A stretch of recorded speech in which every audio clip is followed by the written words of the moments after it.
สบายดีข้าพเจ้าคำลาลอเบรียยาวซึ่งเป็นผู้จัดการส่วนปรึกษาและทั้งเป็นผู้จัดงานบุญนอไปเจ้าที่ส่วนปรึกษาเพื่อเป็นการส่งเสริมการท่องเที่ยวภายในลาวให้มีขบวนกดปืนและเพื่อจัดงานบุญนอไปเจ้าให้พนักงานเผ่ามงอยู่ส่วนปรึกษาอีกอย่างหนึ่งเพื่อรักษาฮีตของประเพณีอันดีงามของบรรดาเผ่าคือดังทุกๆปีที่ส่วนปรึกษาของพวกเขาได้จัดงานบุญนอไปเจ้าขึ้นฉะนั้นส่วนปรึกษาจะได้จัดงานบุญนอไปเจ้าในวันที่1 หาวันที่ 5 เดือน 1 ปี 2025ซึ่งในงานก็จะมีกิจกรรมหลากหลายอย่างเช่นมีประกวดเสียงนางงามประกวดเสียงนักร้องเสียงดีมีตลาดนัดมีการเกวียนไก่และบาสีสู้ขวัญเฮ็ดฮีตของเผ่ามงมีโยนมักคอนและกิจกรรมอื่นๆอีกหลายอย่างและในส่วนบุญนอไปเจ้าเริ่มแต่วันที่1 หาวันที่ 5ไผที่มางานนี้แล้วนุ่งเครื่องเผ่ามงเมนจะได้เข้างานฟรีโบเสียค่าปีทางเข้าพร้อมนั้นยังได้เข้าชมบ้านชนเผ่าฟรีดังนั้นข้าพเจ้าอยากเชิญชวนทุกท่านที่อยู่ใกล้และอยู่ไกลเนาะให้มาเที่ยวงานบุญนอไปเจ้าที่สวนปรึกษาและสำหรับไผที่มีลูกหลานอยากส่งเข้ามาประกวดเสียงนางงามหรือว่าเสียงนักร้องเสียงดีก็สามารถส่งเข้ามาได้หรือสมัครผ่านทางเพจ Facebook ส่วนปรึกษาของพวกเขาได้ผู้ที่ได้รับตำแหน่งนางงามประจำปี 2025จะได้รับมงกุฎพร้อมสายสะพายรวมเงินรางวัลมูลค่าหลายกว่า100 ล้านกีบพวกเขาเปิดรับสมัครอย่างเป็นทางการวันที่1 หาวันที่ 10 ปี 2024และปิดรับสมัครในวันที่28 เดือน 11 2024ท่านสามารถสแกนเอาใบสมัคร UQR ที่ขึ้นโปรโมทอยู่หน้าเพจ Facebook ส่วนปรึกษาได้หรือสามารถติดต่อผ่านเบอร์9689 9684อีกทีหนึ่ง020 9689 9684อย่าลืมอย่าพลาดหาโอกาสมาลิ้นบุญนอไปเจ้าที่สวนปรึกษาและมาลุ้นนำกันว่าปีนี้ไผ่จะได้เป็นผู้ครองมงกุฎของมิสมงเวียนเทียน 2025และไผ่ที่จะได้เป็นนักร้องเสียงดีปี 2025สุดท้ายนี้ข้าพเจ้าขออวยพรใจให้ทุกท่านจงมีสุขภาพแข็งแรงความเจ็บอย่าได้ความไข้อย่ามีปรารถนาสิ่งใดขอให้สมฮักสมปรารถนาnhớ trong đầu chúa lên chúa tu nhỏ từ nó cú lung bê hù khăm la lò bìa yao cú yo ít tu thơ cho thía cú yo ผู้จัดการเดินลูกว่าป้าปรึกษาเทียยอตูจัดลูกกงเห่าเกชิตือมิสมงเวียนเทียนเทียเกชิตือเซ็งตุ้นใส่หงเก้าชัวลงชงเอาผ่านกับจีนเทียเจลีเป้มงเกใจเตาอัวโลชัวชงหยอเทียอีคอย่อเขาเป้ลูกว่าป้าปรึกษาอยู่เตาโน่เชียไปเตาเจ้าอยู่พนักงานว่าเขาเหลือยังหัวโนเทียลินเดอร์เป็นลูกว่าป้าปรึกษาอยู่เตาโน่เชียไปเจ้านู้วันที่อีเจ้าวันที่จีลูอีลินดูสองพันกับจีเนาะวันย่อของงานอยู่มั่วเกชกูชินเตาหยาสลีให้เตียเกชิตือเสงเหนียงก้นจัวเสงตุ้นใส่หงเก้าชัวรงมั่วตลาดนัดม่วงเก่าตอกไอเที่ยวม่วงขีเตเจอรีเป้ม่วงเก๋ใจเตาอวดเทาล้อม่วงปอปอเที่ยวจังม่วงเตาจานเตาหยาโอชีชีตาเลนเดอร์นู่หัวโนเชียไปจังเดอร์โยนเล่นเตือนหัวหนาเขาจะม่วงตัวโอชีเนี่ยเขาว่าป้าเนาะโยชีไล่เทนในประตูเที่ยวโยต้องการโมชีเดอร์รู้จอบ้านชนเผ่าฟรีเที่ยgiờ đây nó của xã chơi này chơi lên chơi tù ở nhau đấy thì nhau dễ dọ tôi chỉ sẽ phải theo đỡ bên lúc ba phút xã thì giờ lên từ họ mua tu là giờ muốn xài ở xã cho tôi đâu là chỉ từ chè thọ chơi cho tôi tàu giờ từ tàu yên ý đỡ miss mong bên thiên giờ tàu có mọi nhẹ thía xài sập hài thía luôn cho nhẹ rางวัลตันทอยอีปัวล้านกีบ เ เป็ดขี้ใจนู้วันที่อีลูกเกาหลีชงออฟเชียนนังกับเปล่ามูจอนู้ตีนังกับยีลูกเกาอีลีชงออฟเชียนนังกับเปล่าโยก็สาเตียก็โยอีตัวนึงมั่วเป็นสื่อมั่วลูกหอเพียยงสาวไว้ตู้เก่าจงเราเป็ดจนชายมงหยอกโซเชเดตัวชมเบตาเลยตัวสแกน QR ได้ไปสมัครวัชชาเตอร์เฮา Facebook เดอะเป็ดตูเพจส่วนปรึกษาเลยยมั่วดัจีจิงก็เชียหูเจ้าตุ้มเบอร์0 จั่วเจ้าหยิบจั่วเจ้าหยิบเปล่าเตาหยอกจีซ้อนหนอกกายหยอกเรากงเป็ดลูกเชียเป็ดเจ้าเทียจีตาลินเดอร์เป็ดหยอกเราใช้โมเกเตียชงnó lên từ thế li yo bé tu miss mong chồng áo xén ngồi chỉ nó thế lên từ thế li yo tuôn say luồng hùng câu số rồng nhỏ thầu cơ nó cụ thọ còn nè cho lên cho tu chúng mới kể nó cá nhau rồng thế chỉ mong cần thọ còn nè tàu trời lên nè lúc xía xài nhỏ ở trong tàu สบายดีบรรดาทานสำหรับ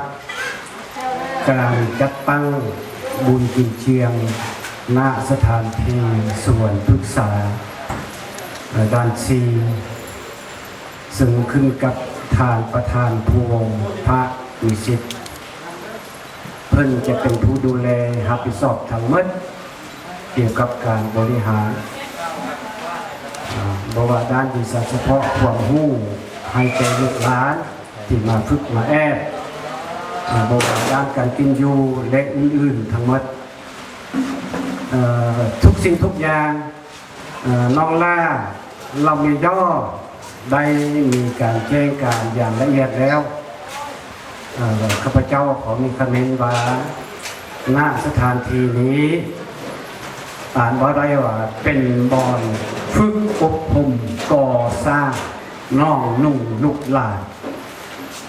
โดยเฉพาะแม่นลงเลิกใส่พวกลูกหลานนางงามและลงเลิกใส่คะแนนห้องเพลงถือว่าเป็นการแข่งทั้งหมด2คะแนนนี้ด้วยความเอาใจใส่อยากให้ลูกหลานนี้มีความรู้แล้วเป็นแม่เป็นพ่อที่ดีในอนาคตสืบต่อการศึกษาอบรมให้แก่ลูกของตนเองและลูกหลานเบ้ารวมคนลาวอยู่ในสังคมได้มีความรู้เกี่ยวกับเรื่องวัฒนธรรมศิลปะจุดประสงค์หลักๆเป็นอย่างนั้นดังนั้นท่านผู้วงพระมีสิทธิ์จึงได้ตั้งจิตตั้งใจมีแผนละเอียดเพื่อฝึกให้แก่ลูกหลานดังที่ได้กล่าวมาในระยะผ่านมาท่านผู้วงพระมีสิทธิ์ได้เสื้อเชิญให้ข้าพเจ้ามาแลกเปลี่ยนทางด้านศิลปะความรู้เกี่ยวกับฮีตของประเพณีอันจบอันงามศิลปะวัฒนธรรมอันจบอันงามของเผ่ามงและเผ่าอื่นๆให้แก่ลูกหลานของพวกเราว่าต้องเป็นนางงามแบบใดจริงต่างหน้าส่วนเผ่าของตนเองต่างหน้าซาคะแนนห้องดีจะห้องแบบใดจึงจะเป็นผู้ห้องเพลงดีเด่นหับไส้สังคมหับไส้บรรดาเผ่าก็คือหับไส้แข่งคนอย่างดีเพราะว่าจะอิงใส่โรงเรียนดนตรีบรรดากรมกองอาซีแมนบอสามารถจะร่วมไปหมดทั่วประเทศนี้แมนสายตามองเห็นกว้างมองไกลของทานผู้วงพระมีสิทธิ์สำหรับข้าพเจ้าเองก็ได้มาช่วยด้านวิชาการอยู่นี้บ่ต่ำกว่า 5-6 ปีแล้ว พวกลูกหลานได้มีความก้าวหน้าหลาย โดยเฉพาะพวกลูกหลานที่เป็นนางงามได้กระโดดขั้นจากณสถานที่นี้ได้กระโดดขั้นเป็นนางงามระดับชาติและได้ไปแข่งอยู่ในโลกคือนางเบยงชาที่ไปแข่งปีกายปีก่อนอยู่ที่สหรัฐก็ได้เข้าห้องนั้นก็มันออกจากณสถานที่บ่อนนี้เป็นเกียรติของทานผู้วงพามิสิทธิ์เป็นเกียรติของมนุษย์ทุกคนเป็นเกียรติของคนลาวและเป็นเกียรติของประเทศมันไม่เป็นเกียรติเฉพาะแต่ของชนเผ่าใดหนึ่งตามแนวทางนโยบายของพรรครัฐพวกเราจากนั้นก็ได้มีหลายน้องหลายคนที่เป็นลูกหลานนางงามคิงบางคิงงานศึกษาเฮียนหู้หลายนาดาตัวอย่างคือปีกายปีก่อนข้าพเจ้าก็อยู่ในคณะให้คะแนนและฝึกอบรมพวกน้องผู้หนึ่งปากได้ผู้เก่งที่สุดได้4 ภาษาอันนี้เป็นการตื่นโมสามารถคนลาบของเฮาเนี่ยลูกหลานจะสามารถเฮ็ดได้สำนี้อันนี้แม่นพวกเฮาควรภาคภูมิใจและพวกนั้นก็ได้เป็นระดับเอิ้นว่าชนะเลิศหรือว่าที่1จากนั้นห้องชนะเลิศผู้หรือว่าผู้อื่นก็ได้ดีเส้นเดียวกันอันนั้นบรรดาคะแนนนางงามสำหรับคะแนนห้องก็ได้มีพวกน้องหลายคนเสียงดีห้องเพลงถึกจังว่ามีสุขภาพเข้มแข็งและเฮ็ดได้ตามเงื่อนไขกติกาที่ทางคณะได้วางออกอันนี้แม่นความภาคภูมิใจของพวกเราหมดทุกคนสำหรับต่อหน้านี้ข้าพเจ้าขอเน้นว่าถ้าคือดังหัวหน้าห้องการน้องล่าเราเบียดยาวได้ประกาศไปแล้วนั้นถือว่าพี่น้องทุกคนที่นุ่งเครื่องมุ่งเข้ามาจะได้เอิ้นว่าคาประตูกับบริเสียหรืออื่น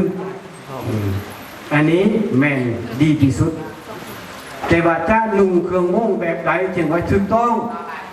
อันนั้นแม่นพวกเราจะต้องได้มีการปรึกษาคุณคว้าเหตุให้มันถูกตามฮิตของประเพณีทรงเสื้อสิ้นนุ่งหมวกอื่นๆผู้หญิงผู้หญิงพวกลูกหลานนับทางผู้ชายก็ต้องนุ่งเฮ็ดให้มันถูกเพราะว่าแต่ละเผ่าล้วนแต่มีศิลปะวัฒนธรรมฮิตของประเพณีต่างภายต่างมันฉะนั้นโดยเฉพาะผู้ชายควรนุ่งทรงม่งสุดม่งแท้ๆแล้วก็มีการเขาเอิ้นว่ามีแพรมัดแอวอย่างน้อย2 เส้นเพื่อย่อยมาเสียทางหน้านี้อันนั้นเป็นปุญญาตายายได้สร้างมาแล้วปะไว้ส่วนผู้หญิงผู้หญิงพวกเฮาก็บ่ควรนุ่งแบบสิ้นเคินเนาะมันบ่ถือตามแบบเก่าที่ปุญญาได้ป้าไว้อันนี้มันว่าบางอันโดยตั้งหน้าให้มาอดีตวัฒนธรรมห้องหัวหน้ากรมรับผิดชอบทางด้านวัฒนธรรมก็คือกันกับแนวทางนโยบายของพรรครัฐได้วางออกฉะนั้นมันว่าพวกเราจะเฮ็ดอะไรก็เฮ็ดให้จบให้งามเพื่อแขกมาเห็นบ่ว่าแขกภายในต่างประเทศเขาย่องข้าพเจ้าได้กล่าวหลายเทื่อแล้วเกี่ยวกับวัฒนธรรมโมงศิลปะโมงก็คือกันกับศิลปะเผ่าอื่นๆได้มีเสี่ยวซานต่างประเทศหลายคณะได้มาถ่ายเอาไปหมดแล้วเดี๋ยวนี้มันอยู่ในสางข้างสางของฝรั่งอังกฤษเยอรมันจีนและญี่ปุ่นถ้าพวกเฮาเฮ็ดบ่ถือเขาจะฮู้จักโลดว่าพวกเฮาเฮ็ดบ่ถือฉะนั้นควรได้ตั้งอกตั้งใจ โดยเฉพาะผู้ที่เป็นพ่อเป็นแม่เป็นป้าเป็นลุงจะต้องไม่มีการเตือนบอกลูกหลานเฮ็ดให้ถึงตามฮิตของประเพณีสุดท้ายขออวยพรในบรรณาทานพี่น้องทั้งหมดทุกเผ่าที่จะมีลูกมีหลานมาส่งเสียงก็คือผู้ที่จะเข้ามาส้มมาเบิ้งและแขกอื่นๆนับทั้งภายในและต่างประเทศจงมีสุขภาพเข้มแข็งมีความสุขขอบใจดังนั้นโดยสบายดีน้องหญิงชื่อว่ากันนิกาสนรอนางสาวชนเผ่ามุ่งนครหลวงจันทร์ประจำปี2023ในวันนี้น้องเองก็ได้เป็นเกียรติเข้าร่วมการแถลงข่าวบนทีเจียงประจำปี2025วิธีชนศึกษาซึ่งในวันนี้น้องเองก็อยากมาขอเชิญชวนเชิญเลยน้องหญิงบรรดาชนเผ่ามุ่งของเราเนาะผู้ใดที่มีความสามารถมีความฝันที่อยากเป็นแบบอย่างที่ดีให้แก่เอ้น้องหญิงชนเผ่ามุ่งเฮาก็สามารถเข้ามาร่วมกันสมัครการประกวดนางสาวชนเผ่ามุ่งประจำปี2025ซึ่งรายละเอียดพวกเราได้ถึงไว้อยู่ที่เฟซบุ๊กแฟนเพจสวนศึกษาและแน่นอนว่าสิ่งที่สำคัญเนาะเกี่ยวกับการเป็นนางสาวก็คือการรักษาวัฒนธรรมที่ของประเพณีของชนเผ่ามุ่งเฮาและน้อยเองก็เชื่อว่ามีหลายๆคนเองก็สนใจและมีความสามารถหลากหลายและน้องเชื่อว่าทุกๆคนสามารถเนาะที่จะมาเข้าร่วมของพวกเขาได้โดย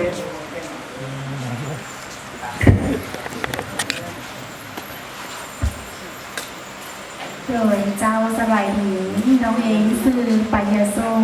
เป็นผู้ได้รับตำแหน่งในสาวชนเผ่ามงนาคอนหลงให้จัดประจำปี2024ซึ่งวันนี้จะบ่มีอย่างไรอยากจะขอมาเชิญชวนไอ้น้องหญิงชนเผ่ามงเขาเพื่อมาเข้าร่วมโครงการของพวกเขาได้ถ้าว่าผู้ใดที่มีความบังคับในการประกวดนางงามสามารถเข้าร่วมโครงการของพวกเขาได้ถ้าว่าผู้ใดที่ได้รับตำแหน่งนางสาวชนเผ่ามงนครหลวงเวียงจันทร์ประจำปี2025นี้จะได้รับมงกุฎและสายสะพายกับเงินรางวัลมูลค่าหลายกว่า100 ล้านกีบและถ้าเจ้าได้เป็นผู้ชนะเลิศในปีนี้จะได้เป็นหญิงสาวปฏิทินให้กับพันคันภูวงและยังได้เป็นพรีเซนเตอร์ให้แก่สวนศึกษาอีกด้วยและบอกว่าจะเป็นผู้ชนะเลิศเท่านั้นคนที่ได้เข้าท็อป7สามารถถึงเลือกเป็นสาวปฏิทินอีกด้วย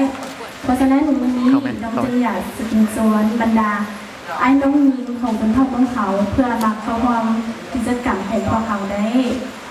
สุดท้ายนี้ขอพรให้ทุกคนจงมีสุขภาพแข็งแรงอายุวันขนยังปรารถนาสิ่งใดขอให้ได้ตามสิ่งนั้นเจ้าขอขอบใจ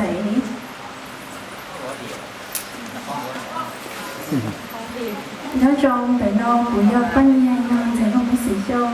nhờเป็นมุ้งตุนชายเตาใจแล้วมึงหมอนใช้ก็จ้วงมีสมองอย่างเชียนเชียวอาเจียนกับเราเนาะlúc nó của mua lúc còn hậu và sẽ cho bé ý chồng đến giàu lên đây chồng cũng như cho nên của xã còn đi tua còn bên lúc còn hậu để nó tao như hai tiếng các tao tua có giờ tao chạy lúc trả là như đồ ca đồ trong sắp lờ như hai tiếng lúc nó có nhờ ý tôi nên muốn sẽ kể nhẹ cho kể sĩ tương thành con chúa kể thời sẽ có tôi cổng tàu như hai tiếng các tàu từ chân ý nhé từ trong nó có giờ tao chạy lúc hùng cột sẽ ra hai thiên như làm hoàn môn khăn tàu chạy của lăn kia thiết chỉ thang lên đó có chuẩn tàu presenter được phần xã tàu nên sáu ba đi phiên trong khăm thu vốn